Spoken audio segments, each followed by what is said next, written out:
혈관 청소, 장 청소, 암세포 박멸. 약 광고 중에 이런 문구만큼 우리의 뇌를 혹하게 하는 문구도 아마 없을 겁니다. 갈수록 공포로 다가오는 온갖 쓰레기와 공해물질로 막힌 현대사회에서 건강식품 회사들의 이런 광고들을 외면할 강심장들은 과연 얼마나 될까요? 더군다나 하루 2리터 이상 물을 많이 마셔야 한다는 소리까지 들으니 이는 마치 하이타이로 막힌 관을 깨끗이 물 청소하듯 청소해 줄 것 같은 그런 생각이 들게 함에도 말이죠. 그럼에도 왜 병원에서는 동맥경화나 심혈관 질환에 이 좋은 것들을 쓰지 않고 그 어려운 스텐스 시술까지 하면서 혈관 청소를 하지 않는 걸까요?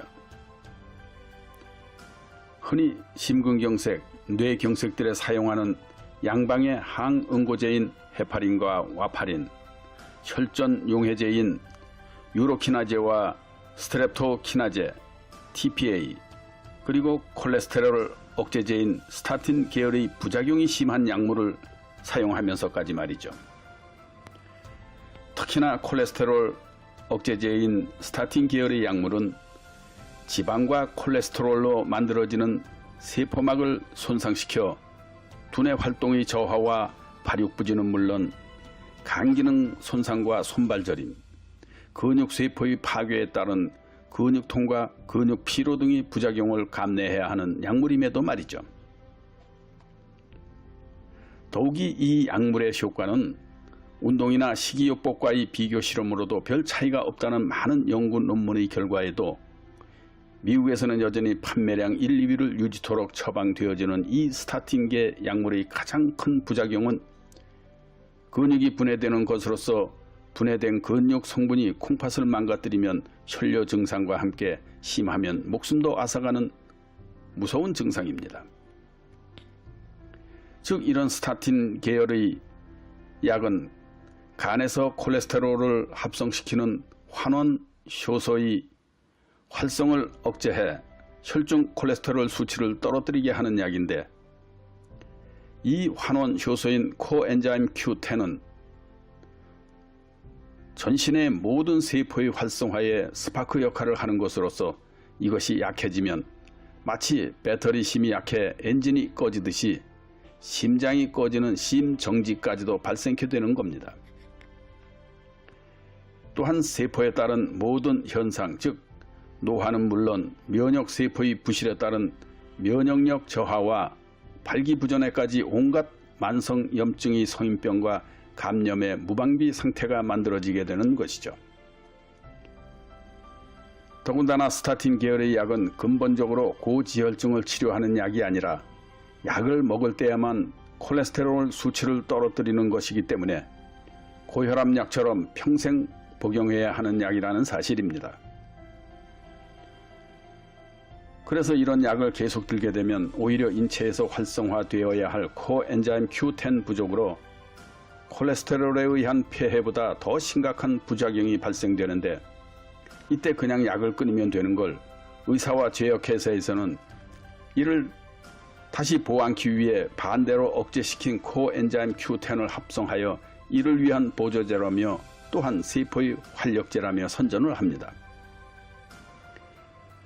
심지어 코스코 매장에서도 시음 코너까지 설치해 요즘도 매일 시음시키고 있는 것을 여러분들도 보셨을 겁니다. 이게 도대체 뭐 하자는 겁니까? 하나는 콜레스테롤을 만드는 효소를 억제시키는 약을 먹이고 하나는 억제된 효소를 보충해주는 약을 먹으라 하고 그야말로 병 주고 약 주고 약 주고 병 주는 거죠. 이로 볼 때 결론은 안 먹는 게 답이란 거죠. 이는 마치 갑상생 항진증에 갑상선 샘을 싹도 안 남기고 제거한 후 죽을 때까지 갑상선 항진약을 먹이는 것과 똑같은 거죠. 이를 주도하는 것이 누구일까요? 의사일까요? 제약회사일까요? 아니면 보험회사? 어떻든 콜레스테롤은 기름진 것을 많이 먹어서 오는 것이 아닙니다. 이는 혈관 내벽에 어떤 원인들로 상처가 계속적으로 발생되기 때문인 것인데 인체는 이런 계속되는 혈관 내벽의 상처를 치료하기 위해 음식으로부터 또는 간에서 끊임없이 콜레스테롤을 만들어내게 되는 것이기에 이때 채식만으로 외부에서 적당량의 콜레스테롤이 보충이 안 된다면 오히려 간은 안 들어오는 만큼 더욱더 많이 만들어낼 수밖에 없는 겁니다. 이게 바로 육류는 입에도 안 대고 채식만을 위주로 살아온 사람들이 오히려 나쁘다는 LDL 콜레스테롤이 더 높아지는 원인인 거죠. 즉 어떤 원인으로든 혈관에 상처가 나서 구멍이 뚫리면 죽는 겁니다. 이때 이 상처와 구멍을 때우는 콜타루와 시멘트 역할을 하는 것을 버무려내는 것이 바로 우리가 악마처럼 여기고 있는 콜레스테롤이요. 이는 심혈관 치료에 아주 중요한 역할을 하는 구세주 같은 물질이니까요. 반면에 혈중 총 콜레스테롤 수치가 150mg 이하로 너무 낮으면 영아 사망이나 영양실조 등 후진국형 사망률이 증가하고 정신장애, 우울증, 폭력, 자살 등을 유발시키게도 되는데 어찌 이런 콜레스테롤을 때려잡아야 할 나쁜 놈이라 하겠느냐 이 말이죠. 이를 위해 우리 인체 내의 콜레스테롤 거의는 탄수화물을 이용하여 간에서 매일 800mg 정도를 합성하는 지방 단백질로서 간에서뿐만 아니라 60%가 지방으로 이루어진 두뇌에서도 일부 합성해내는 것으로 알려져 있습니다. 그 이유는 간에서 만들어진 콜레스테롤은 뇌의 방어막에 의해 직접 들어갈 수가 없기 때문인 거죠.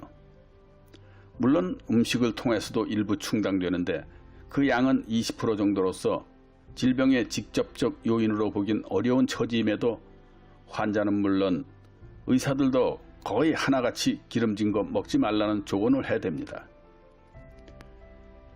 그러나 기름진 음식으로 섭취되는 콜레스테롤은 복잡한 구조를 가진 물질이라서 우리 장을 통해 쉽게 흡수되지 않는 것이기에 기름진 것에 그리 큰 걱정은 하지 않아도 되는 겁니다. 기름진 음식은 콜레스테롤의 문제보다는 내장에 쌓이게 되는 중성지방의 문제인 거니까요. 결국 근본적으로 나쁜 콜레스테롤이라 불리는 LDL 콜레스테롤 수치를 낮추려면 혈관 내피세포에 상처가 이루어지지 않아야 하는 건데 이를 위해 제일 우선인 것이 스트레스인 것이죠. 인체가 받는 스트레스는 외부의 요인도 있고 내부의 심리적 요인도 있지만 내가 가지고 있는 어떤 질병에 따른 것도 작용합니다. 즉 병을 앓게 되면 인체는 염증과 통증에 따른 말도 못할 스트레스로 인체는 이를 잡기 위해 부신에서 코티졸이란 호르몬을 방출함은 물론 뇌에서도 여러 호르몬을 생성해내게 됩니다.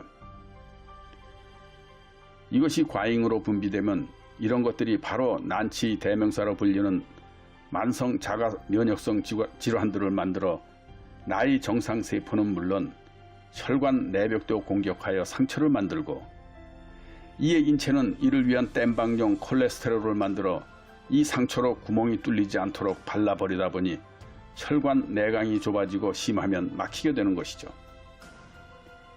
이런 고마운 LDL 콜레스테롤을 우리는 나쁜 콜레스테롤이라 부르며 이를 생성하지 못하도록 하는 약을 콜레스테롤 약이라며 죽을 때까지 복용시키고 있는 겁니다.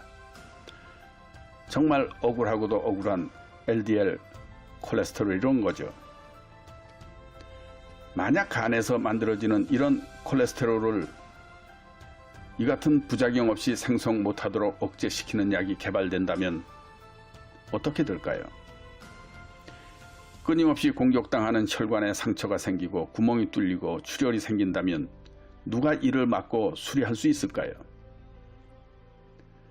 흔히 우리가 말하는 이 나쁜 콜레스테롤이라는 것 외에 말이죠.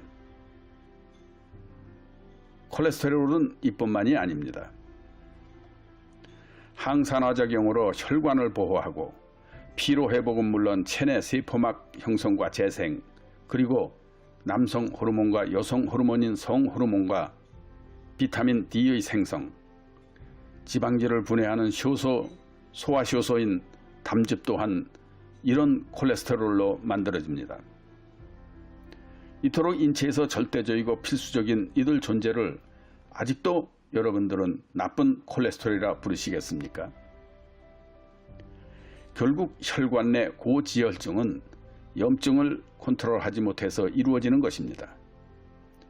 스트레스와 노폐물의 산화에 따른 염증에 의한 것이고 혈당에 따른 인체의 응급 복구 수단에 의한 것으로 말이죠. 당뇨가 심혈관 합병증으로 죽게 되는 연유도 바로 이런 이유인 겁니다. 어떻든 좋은 콜레스테롤이니 나쁜 콜레스테롤이니 하는 LDL이나 HDL 콜레스테롤은 지방을 운반하는 지단백질입니다. 즉 나쁜 콜레스테롤이라는 LDL은 혈관의 내피세포에 상처가 생기면 칼슘과 지방으로 일종의 패치를 만들어 출혈을 막거나 보수하게 되는데 이를 칼슘 석회화라고도 부르며 이 칼슘 석회화가 동맥경화를 만들어내는 것이죠. 결국 보수하는 과정에서의 결과물로서 이것이 전신적으로 많아지면 혈관이 딱딱해져 동맥경화에 따른 고혈압이 되는 것이고 대표적 노인성 고혈압인 것이죠. 따라서 콜레스테롤의 문제는 왜 이것이 많아지느냐의 문제지 콜레스테롤 자체가 주 요인은 아니라는 사실입니다. 특히나 혈관벽에 상처를 만드는 스트레스나 자가면역, 혈당이나 활성산소들은 아주 큰 원인으로 작용하는 것들이죠. 이는 심혈관 질환의 통계에서도 증명되고 있는 사실입니다. 즉 심혈관 질환의 경우 고콜레스테롤에 의한 경우가 50%, 저콜레스테롤에 의한 것도 50%로 나와 있으니까요. 결국 쌤으로서 나쁜 콜레스테롤이 1차적인 주 요인이 아니라는 증거죠. 콜레스테롤이 원인인 동맥경화에 의한 심근경색이나 뇌혈관 질환은 그동안 쌓이고 쌓인 스트레스 덩어리라 생각하면 맞는 겁니다. 누가 뭐래도 나는 이건 역시 자가 면역 질환 중에 하나라는 진단으로 치료해 왔으니까요. 따라서 이를 위한 치료와 예방은 무엇보다도 혈관벽에 끊임없이 상처를 내는 스트레스를 해소시키는 것만 한 것은 없는 겁니다. 대개의 난치병은 스트레스에 따른 자가면역성 만성염증으로부터 이루어진 것이니까요. 또한 콜레스테롤에 따른 동맥경화 역시도 수십 년간 내 몸에 가해진 스트레스의 상흔이며 류마티스성 질환 역시도 이와 같습니다. 따라서 우리 몸에 나타나는 모든 성인병의 증상들은 오랫동안 내가 나를 학대한 업보인 것이죠. 이에 그동안 나는 나 자신을 얼마나 아끼고 사랑했는가, 내 자동차의 반의 반만큼이라도 아끼고 사랑했는가를 한번 되돌아봐야 할 겁니다. 결론적으로 심혈관 치료에 있어서 쌓인 쓰레기 청소도 중요하지만 끊임없이 쓰레기를 생산케 하는 스트레스를 원천적으로 차단하는 것이 우선이기에 약보다 우선하는 것이 또한 스트레스 해소인 겁니다. 더욱이 나쁜 놈의 대명사로만 불려진 LDL 콜레스테롤을 녹여주는 좋은 콜레스테롤이라는 HDL 콜레스테롤을 높이는 데에 가장 효과적인 방법이라는 유산소 운동 역시도 스트레스를 해소시키는 것이니까요. 그러니 혈관 청소니 장 청소니 이딴 만병통치 약장수 소리에 혹하지 말고 그저 집에서 골고루 맛있게 차린 밥상이 최고의 좋은 콜레스테롤이여 어떠한 것에도 즐길 수 있음이 최상의 스트레스 퇴치법임을 공감하시기 바랍니다. 물론 나쁜 콜레스테롤로 정의된 LDL 콜레스테롤을 제거하는 항산화제로서 마그네슘이나 비타민C, 혈관이나 근육 속의 칼슘을 뼈에 되돌려주는 비타민 K2, 비타민 E, 오메가3, 구연산 등등 여러 식품 보조제 등이 있으나 이보다 우선하는 것 역시도 스트레스로부터의 탈출이란 사실입니다. 참고로 동양의학에서는 스트레스의 발병 원인을 오장의 기운에 의한 작용으로 보기에 그에 따라 처방이 달라지게 됩니다. 즉 분노의 스트레스, 슬픔의 스트레스, 참고 사귀게 되는 스트레스, 과잉 방어를 하게 되는 스트레스, 생각을 많이 하게 되는 스트레스 등등으로 말이죠. 따라서 스트레스도 간단한 마음먹기 장난이 아니라 이를 이겨내지 못하는 오장의 기운을 치료해야 할 질병이라 콜레스테롤 문제의 근본 치료제 역시도 이런 내장의 기운을 다스리는 처방으로 이루어지게 된다는 사실이죠.